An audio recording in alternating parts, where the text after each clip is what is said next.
हिंदी में बोलो। ये हिंदी है। माथा में इतना तेल क्यों दिया है तुमने? माथा में तेल दिया है मैंने अच्छा लगेगा। अच्छा लगेगा दिखने में। देखने में अच्छा लगेगा। और तुम्हारे पैरों में चप्पल क्यों नहीं है? चप्पल नहीं है लगाई थी ना सैंडल नाइक। सैंडल नाइक आज कितने बार खाए हो? आइस ओवन खाई थी सुनने समय। और शरीर में क्या क्या लगाया? लोशन नहीं लगाया? ना हिंदी में नहीं बोलो। भी हो। हिंदी में बोलो। रात में कितने बजे सोते हो? रात में 12 बजे सोता हूँ। क्यों?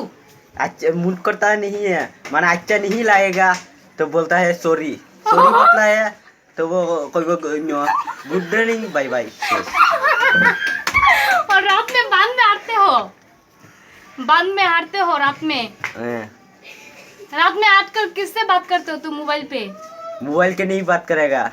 तुम्हारे मोबाइल के किसका अच्छे गाना अच्छे है? मानुष लगे बात करेगा आकार लगे बात करेगा नहीं है माने जरा अच्छे मानुष लगे बात करेगा यार शैल माने बाला तक है। और तुम्हारा घर में तू कितने बजे इतने लेट क्यों सोती हो?